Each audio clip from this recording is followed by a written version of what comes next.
I found my wife's affair with our estate lawyer, who's now claiming half my $2 million inheritance, after she secretly forged my signature to transfer our house's title and spent $300, $0 of our savings on her business without my knowledge. Hello everyone. Dear listeners, please share your thoughts in the comments section below. And don't forget to like, share, and subscribe. Now, let's begin the video. Using a throwaway for obvious reasons, with certain specifics modified to preserve anonymity. I never thought I'd be the guy sitting here, writing about how my wife, Lisa, cheated on me with our estate lawyer, Mark, and how she's now trying to bleed me dry with forged signatures and stolen money. Honestly, if someone told me a year ago I'd be in this mess, I'd have laughed in their face. But here I am, trying to make sense of what's happened, trying to piece together the betrayal that hit me like a freight train. Lisa and I had been together for over 10 years. We built a comfortable life, or so I thought. We had a beautiful house worth a couple of million, a few investments, and savings that I'd worked my ass off to grow. I was proud of what we had. She always played the perfect wife in front of friends and family, flirty, charming, the whole package. But underneath that, I started noticing little things that didn't add up. She was more secretive with her phone, hiding texts, deleting calls. She'd go out with her friends but come back late with her makeup smudged, which I chalked up to her being a bit of a party girl before she met me.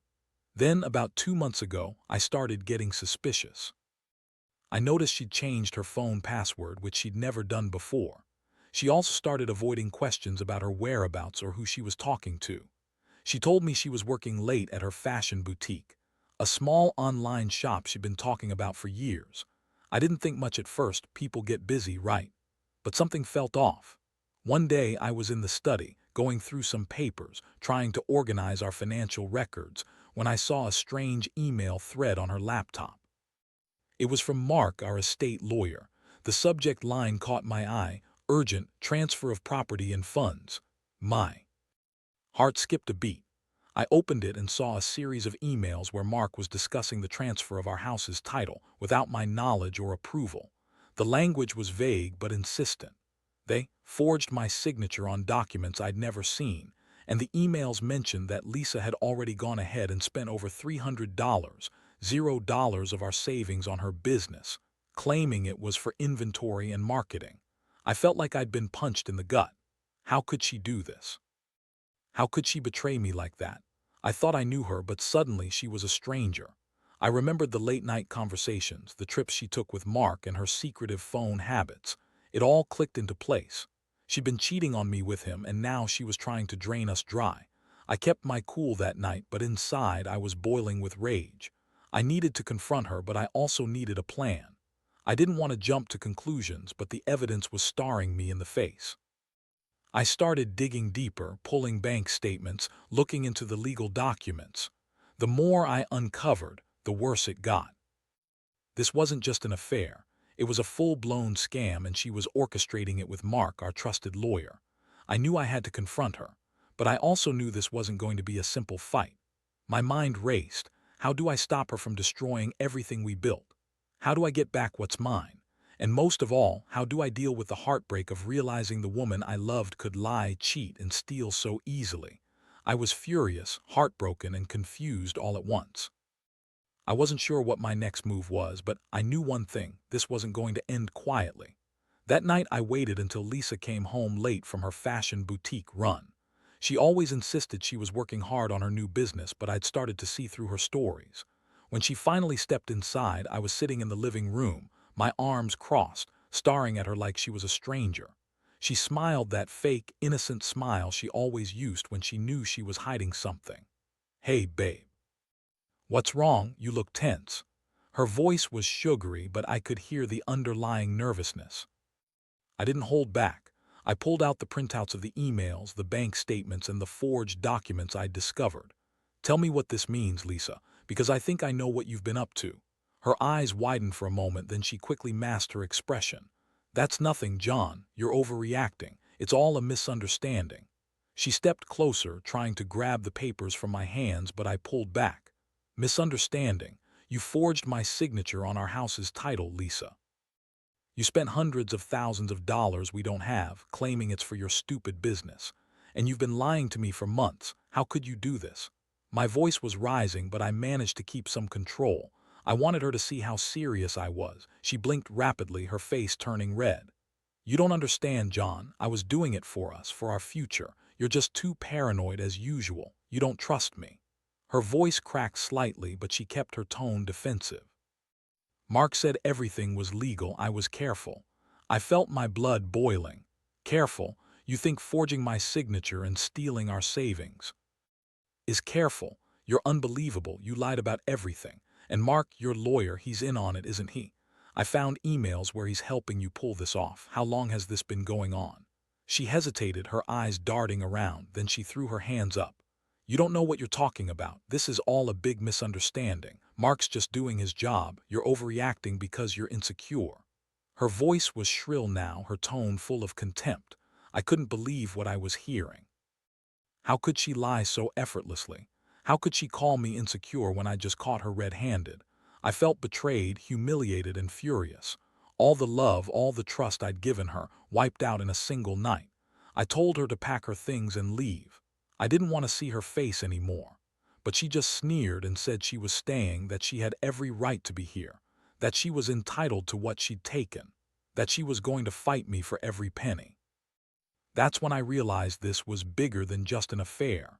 This was a full-blown scam, and I was at the center of it. I started thinking about what to do next. I knew I had to get legal help to stop her from draining our account further and to reclaim what was mine. But inside I was shattered. How did I miss all the signs? How could she betray me like this? I kept replaying her lies, her sneers, her fake tears. I knew one thing for sure, this wasn't going to end with her getting away with it. I'd fight her. I'd get my money back. And I'd make her regret every lie she told. But right now, I just felt empty, like my whole world had crumbled beneath me. I had no idea how I was going to fix this, or if I even could. All I knew was that I'd never trust her again. The next few days were a blur of planning and shock.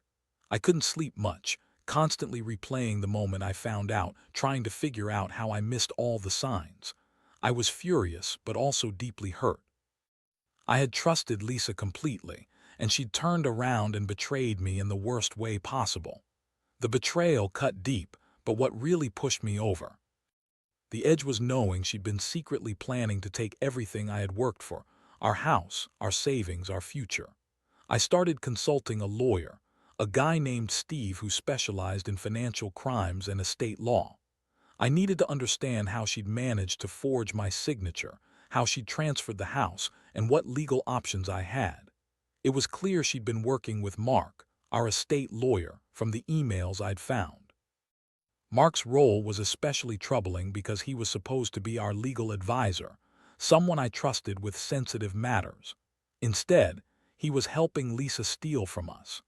Steve explained that forging signatures on property titles was a serious crime, and that if I had proof, we could get the title reversed and potentially sue for damages. But the bigger problem was the money, how she'd spent over $300 of our savings on her business, which was just a front for her and Mark's scheme. I felt sick thinking about how she drained our account, turning our future into her personal piggy bank. I decided I needed to act fast. I contacted the bank, froze our accounts, and filed a police report for forgery and theft.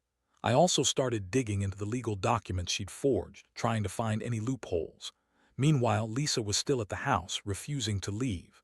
She kept trying to spin her lies, claiming she was doing this for us, that I was just too insecure and controlling. She even had the nerve to accuse me of cheating on her, which made my blood boil. I didn't have time for her manipulations anymore. One afternoon, I caught her trying to access our legal files on her laptop.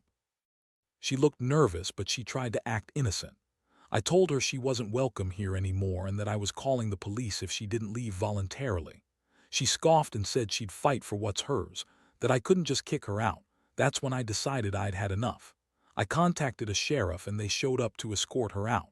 She screamed, called me names, but I didn't care. I was done being played. After she left, I sat alone in the house trying to process everything. My mind kept racing. How did I let it get this far? How could she do this to me? I'd trusted her with everything, and she turned out to be nothing more than a con artist. I looked around at the house that now felt hollow, knowing she manipulated her way into my life and my money. I knew I had to rebuild, to protect what was left of my assets, and to make sure she didn't get away with it. I started compiling all the evidence, emails, bank statements, forged documents, and preparing to fight her legally. I also reached out to a private investigator to see if there was more she'd hidden or done behind my back. Deep inside, I was devastated. I had loved her, believed in us, and trusted her completely. Now I saw her for what she really was, a liar, a thief, and a manipulator. But I also knew I wasn't going to let her ruin me. I'd fight to the end to get my money back and to make her pay for the pain she caused. This wasn't over yet. Not by a long shot. Over the next few weeks, I threw myself into action. I knew I had to be fast if I wanted to stop her from draining any more of what was left. I hired a forensic accountant to dig into our bank accounts and trace every penny she'd spent. The amount was staggering. Over $300, $0 gone, mostly transferred to her personal accounts, some spent on luxury items, a few on some questionable business, investments she claimed would bring us huge returns. The more I looked into it, the clearer it became that she'd been planning this for a while. She opened new accounts in her name, hidden some of her transactions, and even set up a few shell companies to funnel money.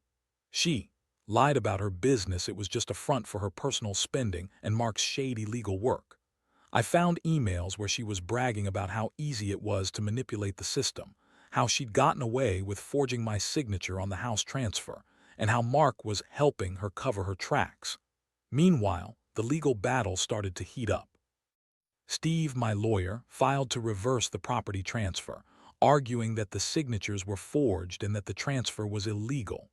We also filed civil suits against Lisa for breach of trust, fraud, and theft. I felt a strange mixture of relief and anger, relief that I was finally fighting back, but anger that I'd been so blind for so long. How could she have been lying to me all this time? How did I not see it? One day, I got a call from the private investigator. He'd uncovered more disturbing details.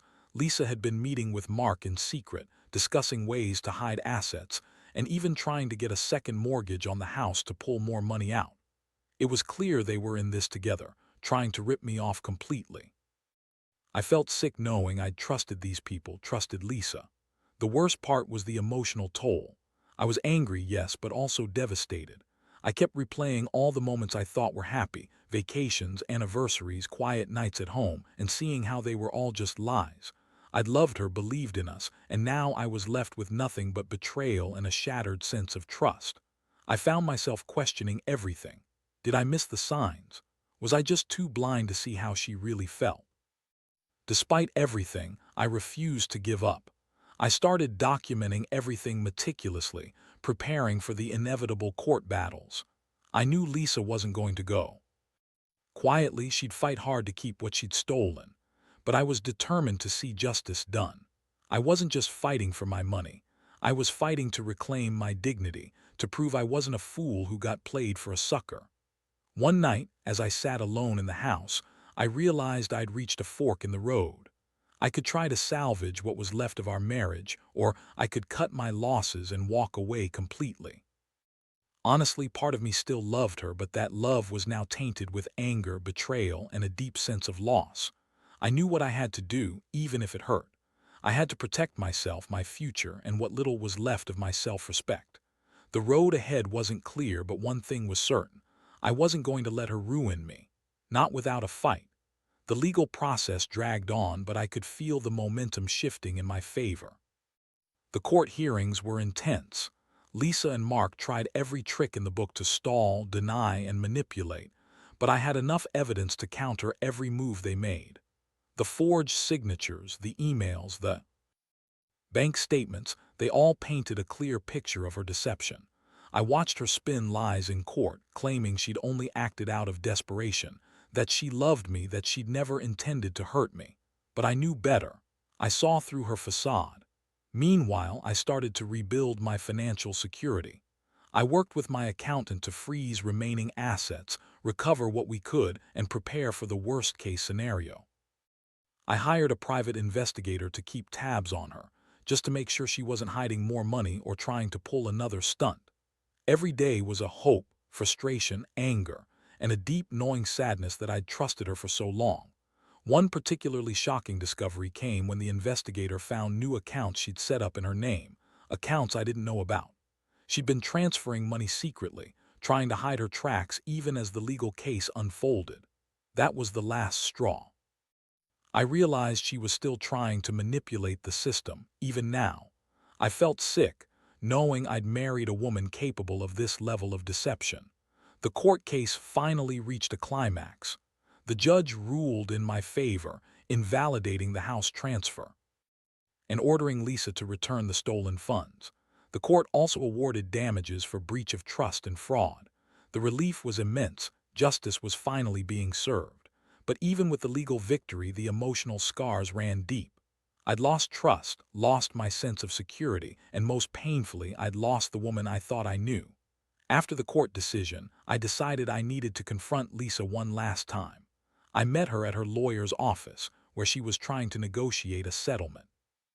She looked exhausted, her face pale and her eyes hollow. She tried to plead, to cry, to manipulate me into dropping the case. But I was done. I told her that she'd crossed every line, that she'd betrayed everything we'd built, and that I'd never forgive her for what she'd done. I walked out of that office with a sense of closure, knowing I'd fought for what was right. I realized I'd been naive, trusting her blindly for so many years. But I also learned a hard lesson. Never ignore the warning signs, and always keep your guard up when it comes to money and trust. I knew I'd need time to heal, but I also knew I was stronger than what she'd tried to make me. Now I'm slowly rebuilding my life. I've moved out of the house, started fresh, and am working on putting the pieces back together. I still feel the sting of betrayal, but I refuse to let it define me. I learned that sometimes the people you love the most can turn out to be the ones who hurt you the deepest. And that, ultimately, you have to fight for yourself, your dignity, your money, your sanity. If there's one thing I want anyone reading this to take away, it's this: trust is fragile, protect yourself, watch out for the signs, and never let anyone steal what you've worked so hard to build. Because when it's gone, it's almost impossible to get back. And the scars, well, they stay with you long after the legal battles are over. Looking back now, I realize how much this whole ordeal changed me. I used to think trust was the foundation of any relationship, but I've learned that trust has to be earned and maintained. When Lisa betrayed me, she shattered that foundation, and I had to rebuild my sense of security from the ground up. It's been a long, painful process, but I've come out of it with a clearer understanding of what I need and what I refuse to tolerate. One thing I've learned is that people can hide their true intentions behind a pretty face or a convincing smile. Lisa was manipulative, cunning, and completely willing to lie and cheat her way to what she wanted. That realization hurt worse than anything, trusting someone for so long, only to find out they were actively working against you. It's a bitter pill to swallow, but it's also a lesson in vigilance. Never assume people are what they seem. Always watch their actions, not just their words. Another thing I've come to accept is that sometimes you have to fight hard just to protect what's yours. Legal battles, financial investigations, and emotional exhaustion, none of it is easy. But I knew I had no choice. If I just rolled over, Lisa would have taken everything, and I'd have been left with nothing but broken trust and shattered dreams. Standing up for myself was the only way to reclaim some semblance of control, even if it meant enduring months of stress and uncertainty. The emotional scars are still there, but I've learned to live with them. I've started therapy, talking through my feelings and slowly rebuilding my confidence. I've also realized that I don't need someone who manipulates and lies to be happy. I deserve honesty, loyalty, and respect. That's what I'm focusing on now, surrounding myself with people who genuinely care and rebuilding my life on a solid, honest footing. To anyone reading this who might be going through something similar, I want to say this: trust your instincts. If something feels off, don't ignore it. Get professional help if you need to, and don't be afraid to stand up for yourself. It's better to face the painful truth than to live in denial. And above all, protect your money and your peace of mind. Because once it's gone, sometimes forever. This story isn't just about betrayal, it's about resilience. About realizing that even after the worst, you can pick yourself up, dust off, and start over. I may have lost a lot, but I've gained a new perspective on life, love, and what truly matters. I've learned that the best revenge isn't about fighting dirty, it's about reclaiming your strength, your dignity, and your future. And that's exactly what I intend to do.